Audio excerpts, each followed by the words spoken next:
Bon, parler du jeûne sauvage et opportuniste. Alors voilà, on va s'appuyer sur ces deux termes-là pour essayer de comprendre comment on peut aller vers le jeûne de manière instinctive et la plus simple et je dirais la plus régulière possible. Enfin régulière, sans rythme, hein. Je dirais parce que justement c'est quelque chose d'irrégulier. Souvent on me dit à quelle fréquence on doit jeûner, quand on peut jeûner, est-ce qu'on peut sauter un repas, etc. Donc c'est vrai qu'on est habitué depuis tout petit dans le monde dans lequel on vit à avoir 3 repas, matin, midi et soir, plus un goûter, ou ce qu'on appelle une collation. Donc c'est-à-dire 4 prises alimentaires. Au moins 3, c'est codifié comme ça, en diététique classique, en nutrition. Alors après, il y a plusieurs approches, il va y avoir l'acronutrition, mais c'est toujours les mêmes choses, les mêmes références, et je dirais que depuis 40-50 ans, ça n'a pas changé.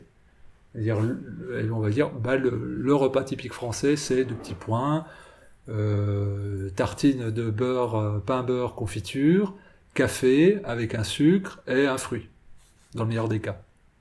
Et puis le midi, ça va être féculent plus protéines animales, plus des légumes cuits, un peu de crudité avec de la vinaigrette avant, et un dessert sucré après. Voilà, un peu de beurre dans le truc, et puis le soir, féculent ou protéines, et puis des légumes si jamais. Voilà. Et puis un yaourt pour finir, et des produits laitiers à tous les repas, 3 à 4 fois, suivant les lobbies qui seront présents dans l'industrie agroalimentaire, ça varie. Et donc c'est un peu toujours le même rythme, la même codification. Et puis bah, quand on vient intégrer des jeûnes intermittents, déjà on se dit d'accord, mais il faut que ça soit codifié. C'est quel repas qu'on enlève et tout. Donc il faut que ça soit quand même carré. On mange sur une plage de 8 heures, d'accord, c'est le repas de médecin, et on recodifie. Mais quand vient le moment de jeûner, on est un peu perdu. C'est vrai qu'on a besoin de repères. Et donc quand je dis sauvage, c'est pour dire que là, c'est non domestiqué, non familiarisé comme on l'est par l'habitude et par les réflexes et par le contexte. Quand est-ce qu'on devrait ou qu'on pourrait jeûner de manière, moi je dis opportuniste, ou sauvage, mais opportuniste, c'est-à-dire à chaque occasion qui peut se présenter de sauter un repas, eh ben, il faudrait la saisir. Puisqu'il faut partir du principe que nous mangeons trop, nous mangeons alors trop de repas, trop pendant les repas, et trop régulièrement, et puis trop de choses aussi qui vont peut-être pas être équilibrantes, trop de sel, un peu trop de sucre, un peu trop de fibres, etc., etc.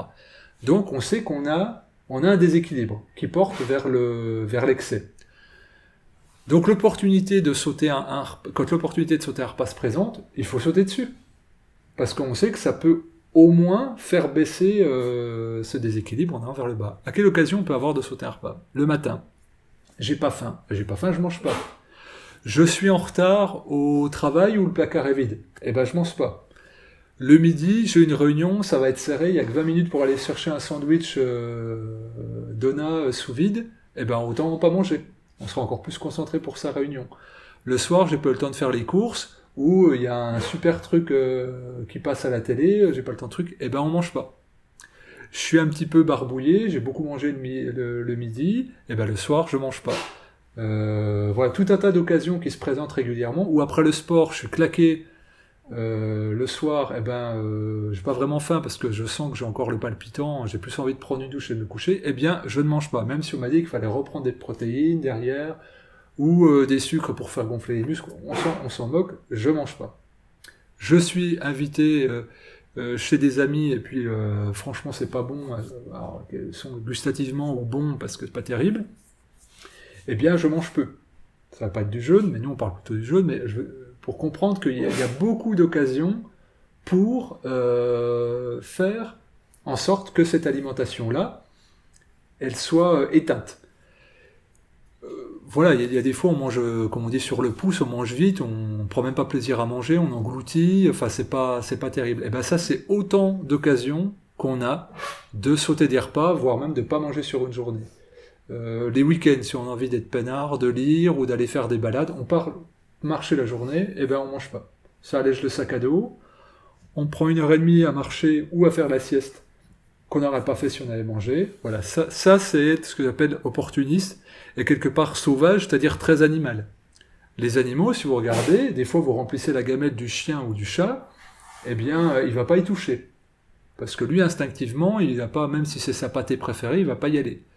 Si on sent que c'est des périodes où on est un peu fatigué, où on est un peu en excès, où on a fait des petits écarts avec les collègues, les amis ou la famille, eh bien de manière sauvage, on va jeûner le lendemain, ce qui évitera d'avoir la gastro d'après-fête, ou les nausées, voire les vomissements. Comprendre que l'équilibre alimentaire se fait sur une longue durée et pas sur une journée, c'est fondamental. Or, la diététique classique nous vend ça. Il faut tous les nutriments, tous les micronutriments, tous les macronutriments sur 24 heures. Pourquoi 24 heures? Et pourquoi pas 36? Et pourquoi pas 72? Pourquoi pas une semaine? Quand on voit la capacité, on va parler des monodiètes après, quand on voit la capacité qu'a le corps à se réguler, mais vers le haut, en monodiète, c'est-à-dire à réguler des carences existantes, plus en plus de personnes sont carencées alors qu'elles suivent le schéma théorique de la diététique classique, c'est-à-dire que ça ne marche pas. Donc on peut avoir une absence, une non-perfection nutritionnelle sans être carencé.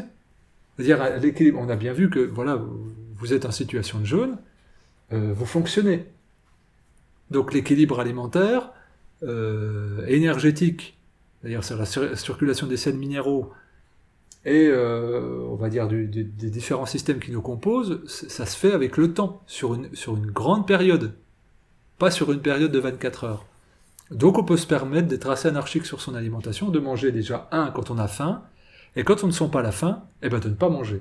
Et ça, c'est revenir à un état sauvage et de jeûner sauvagement, et aussi d'être opportuniste parce qu'on sait que le mode de vie dans lequel on évolue avec la pollution de l'air, la pollution de l'eau, la pollution électromagnétique, l'excès de nourriture, la pollution les pesticides, tout ça, même si c'est bio, il y a toujours un peu de contamination, l'excès de table, le manque de repos, le stress, tout ça fait que les pollutions qu'il y a dans la maison, les COV, etc., on sait que ça, c'est une énorme influence. Donc tout ce qu'on peut faire, le jeûne étant un moyen rapide de refaire l'homéostasie puis d'éliminer les déchets, plus on va remettre de jeûne dans notre quotidien, plus on va réussir à tamponner avec ces facteurs négatifs.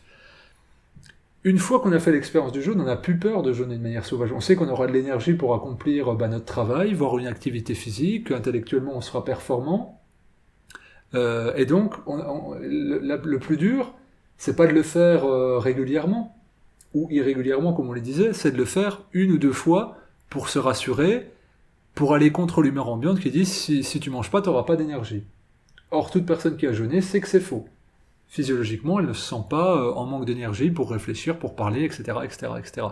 Donc une fois qu'on s'est domestiqué pour le coup à la pratique du jeûne, on n'a plus peur, et puis on sait qu'on peut partir librement, sans réserve de nourriture, et qu'on va pas manquer, qu'on va faire un examen, qu'on n'a pas besoin de mettre des Twix, des barres chocolatées, des boissons sucrées, qu'on peut faire ça, et que ça sera encore mieux parce qu'on va pas mobiliser de l'énergie pour la digestion, mais qu'on va la mobiliser pour la sphère intellectuelle. Et puis, quelque part, ça renforce aussi notre adaptation, comme une forme d'hormèse, ça stimule notre système immunitaire, et puis on est beaucoup plus adaptatif là où on doit aller. Et donc, c'est la même chose en voyage. Quand on est en transport, en bus ou en long trajet, ou en avion, on dit, voilà, ça va être 8 heures, comment je vais faire pour manger? On n'est pas obligé de manger. Et quand on voit de la nourriture, ce qu'il y a dans l'avion, moi j'ai mangé une fois en avion, c'était mon premier trajet, et après, très rapidement, j'avais découvert le jeûne, je me suis dit, le système digestif s'adapte mieux, parce qu'il y a un rythme, quand il y a des décalages horaires, le rythme circadien est complètement décalé, donc on jeûne, on se met au diapason. Donc on boit de l'eau, ça suffit, on est moins fatigué, on est tout de suite au diapason de l'endroit où on arrive, c'est autant d'occasions de jeûner. Elles se présentent très régulièrement. Sauf qu'étant ancré en nous, le fait de manger matin, midi et soir, ça sonne midi, c'est l'heure de manger, même si j'ai pas faim, je mange, ça sonne 19h, ou alors je mange devant le JT de je sais pas qui, là, qui présente les journaux télévisés, le rituel c'est de se retrouver en famille, de manger devant le JT, toujours un peu les mêmes plats, c'est un rituel, c'est un rythme, où il n'y a pas spécialement de plaisir, de la gustique, mais en tout cas, il n'y a certainement pas la faim au départ.